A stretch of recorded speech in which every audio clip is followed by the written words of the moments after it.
Mungkin HP ini bukan yang lu incer di waktu-waktu sekarang, yang jelas banget banyak HP yang bagus ya. Apalagi dari si sister brandnya handphone ini, yaitu si Poco ya. Jujur aja gue bingung ya, kenapa HP-nya itu bisa semurah itu tuh Poco ya.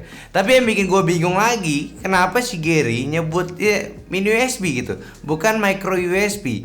Aneh banget sih emang. Untung video yang kemarin tuh rame tuh dia buat. Nah, si video Gary itu sebenarnya punya keterkaitan sama HP yang gue mau bahas ini, yaitu si Redmi A2. HP sejutaannya Redmi yang bulan kemarin rilis, tapi malah banyak yang komplain kenapa masih pakai micro USB. Kenapa nggak ganti ya jadi Type C punya. Oke ya. Pertanyaan gue langsung aja deh ya. HP lu sekarang apa? Dan apa lu mau upgrade ke HP ini? Bukan upgrade sih, malah downgrade gue yakin sama HP lu yang sekarang punya. Iya kan? Yakin gue. Jadi makanya di sini gue bakalan sedikit sharing aja lah. Tapi disclaimer dulu nih, gue sebenarnya setuju juga kalau bisa handphone tuh sekarang udah USB-C aja gitu. Biar lebih universal pas buat sama yang lain juga. Cuma masalahnya di sini, apakah target HP ini kayak butuh gitu sama begituan? Nah, itu yang jadi masalahnya. Sekarang aja tuh ya, HP sejutaan udah mulai disebut fitur phone. Gak tau gue siapa yang cetusin untuk sebutan ini. Ya ini sebenarnya handphone aja, dibilang smartphone juga masih bisa. Cuma karena harganya situ sejutaan, spek rendah dan otomatis juga fiturnya gak sebanyak HP di atasnya, disebutlah fitur phone. Sebuah produk yang fiturnya adalah sebuah handphone mungkin ya. Utamanya sekedar untuk alat komunikasi gitu ya. Fitur-fitur yang ada di smartphone itu tetap ada, tapi sekedar aja, nggak memberikan fitur lengkapnya.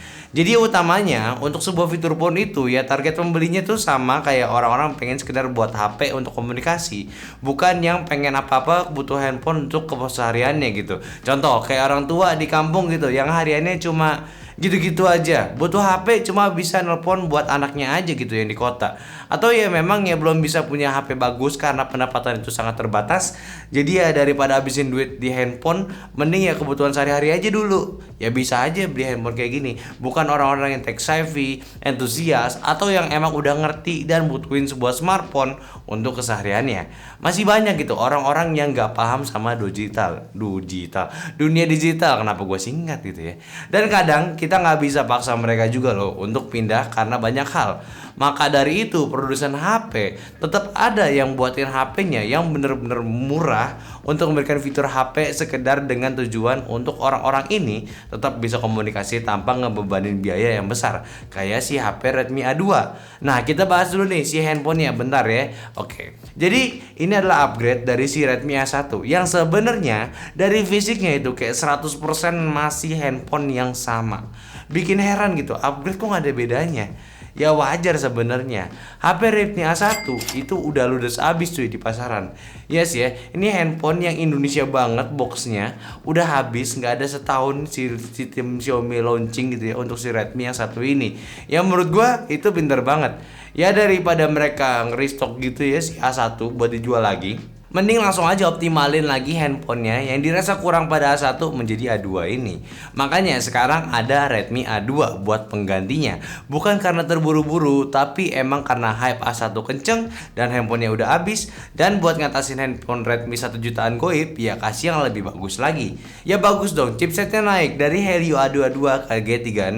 RAM storage-nya juga naik, pilihannya 3 GB dan 64 GB.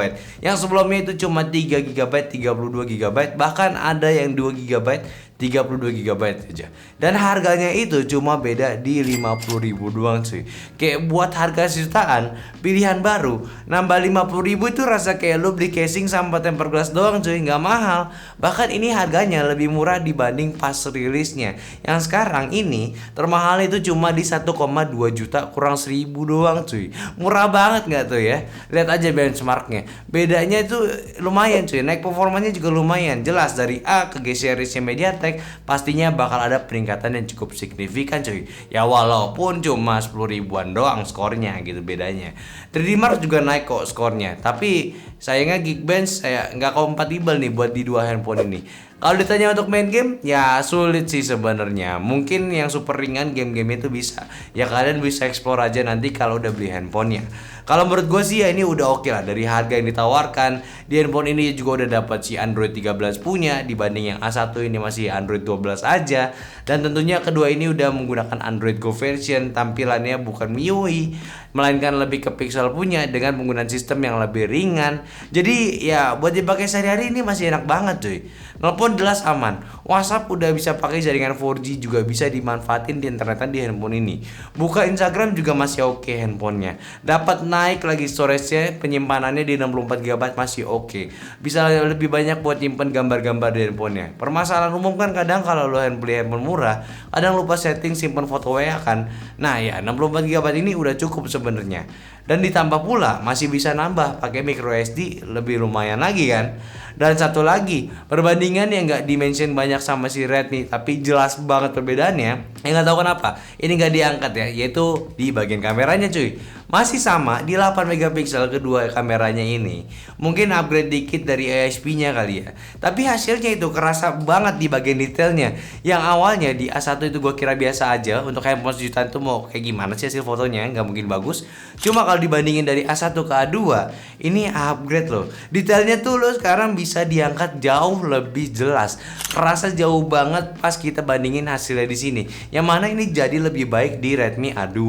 Ya memang kalau dari segi dynamic range gak sebagus ya A1 yang bisa munculin langit warna itu lebih biru gitu. Tapi ya detail lebih utama lah kalau di harga segini. Dan juga perbedaannya lagi sih dari segi warna A2 ini memang white balance-nya lebih ke warm punya. Jadi untuk di mode otomotif ya. Tapi mending dong di harga yang beda dikit lu dapat peningkatan yang lumayan signifikan cuy. Jadi si Xiaomi ini sih pergerakannya menurut gue udah bagus banget ya. Mikirin penggunanya gitu. Ya walaupun dari segi promosi nggak sebesar A1 kemarin. Cuma ya udahlah ya mereka langsung jual aja si A2 yang menurut gue masih oke-oke aja. Tapi emang bikin pembeli A1 jadi kayak gimana gitu. Ya sebenarnya gitu sih permainan smartphone. Kalau lo mau sabar ya pasti ada aja yang baru. Tapi kalau sabar terus ya kita nggak bakal punya handphone kan. Soalnya balik lagi ke diskusi awal kita, HP-HP untuk kelasan kayak gini sih ya gua rasa sih salah besar. Kalau lo komplain handphone itu harus pakai Type-C, ya emang bagus tujuannya. Tapi ingat, harga modal Type-C dari micro USB itu bedanya lumayan loh. Dan untuk harga segini, ya lumayan dipikirin juga untuk si Redmi rilis handphonenya. Tapi bang ya, HP Intel kok bisa gitu di bawah 1 juta udah pakai Type-C, spek lainnya lebih bagus. Ya namanya juga mereka kan brand baru, masih mencoba cari brandingan ketimbang cari keuntungan untuk bayar karyawannya gitu. Gua rasa kalau mereka udah settle, nama brandnya udah oke, pasti bakalan penyesuaian harga lagi dan gak selamanya murah kayak Xiaomi dulu aja gitu. Ya seperti itulah permainannya ataupun perputarannya. Dan di sisi lainnya pun orang yang memang beli handphone ini port Type-C yang belum Type-C ya bukan jadi concern utama mereka pilih handphone cuy. Yang mereka pengen tuh apa sih? Ya paling berapa sih RAM sama memorinya? Itu aja tuh storage masih dibilang memori cuy, ya kan? Pasti deh untuk orang-orang kayak gitu seram sama memori. Gue pernah bilang juga ini di video sebelumnya. Keluarga gue juga pernah kejadian hal seperti ini. Di rumah emang kayak pakai micro USB di masa USB-C udah menjalar banyak gitu ya. Ya keluarga gue tuh orangnya jarang banget ganti handphone kecuali gue. Dan pas gue kasih handphone baru yang udah pakai Type-C langsung tuh ribet. Chargernya kok beda sendiri, kayak ya mau diapain lagi sebenarnya kan? Emang nggak peduli gitu harus Type-C. Yang ngerti juga enggak fitur teknologinya, jadi ya nggak ada masalah juga. Apalagi buat orang-orang yang nggak di kota tinggalnya, yang teknologi aja ketinggalan jauh gitu. Ya setidaknya ada chargernya itu udah bagus kan. So ya gimana menurut kalian sama HP yang masih pakai micro USB? Udah mulai paham atau tetap pengen semua handphone pakai Type-C aja? Coba komen aja. Gue sih ya pengen semuanya ke Type-C gitu ya. Tapi nggak ada salahnya juga kalau memang masih ada handphone yang pakai micro USB cuy. Yang penting masih bisa nyala, bisa dipakai buat komunikasi, silaturahmi tetap jalan cuy. Udah cukup banget gitu menurut gue. Jadi kalau lu mau beliin keluarga lu sebuah handphone, ya mungkin lu udah paham sama handphone, tapi coba tanya dulu kebutuhan mereka itu mau kayak gimana gitu ya. Jangan asal lo kasih handphone bagus, mereka nggak ngerti pakainya gimana, ujung-ujungnya nggak dipakai fiturnya, cuma sekedar pamer doang. Ya nggak salah sih, tapi kalau jadinya beban kan nggak enak. Nanti minta upgrade yang lebih mahal lagi, repot kan kalian gitu. Ya si Redmi A2 ataupun A1 atau mungkin handphone jutaan lainnya sih sekarang udah disebut fitur phone. Handphone yang nggak banyak cincong buat ya bisa ngubungin keluarga lo yang jauh tanpa perlu keluarin biaya yang besar cuy. Oke, mungkin aja dulu pembahasan gua dari kenapa gua bahas si A2 ini dan kenapa gua bahas soal micro USB-C ya. Micro USB-C. Micro USB. Tolong bantu juga share video ini ke teman-teman kalian lagi butuh ya obrolan baru tentang handphone murah yang mungkin kalian sering lihat handphone mahal, apalagi sekarang Poco F5 harganya bodoh sekali, murah sekali ya. Ya jangan lupa kasih pendapat di kolom komentar sama like video ini kalau kalian suka dan follow semua sosial media kita ada di Instagram, TikTok, Facebook dan Discord yang semua linknya itu ada di deskripsi dan terakhir sampai jumpa di video nyantai selanjutnya. Bye bye.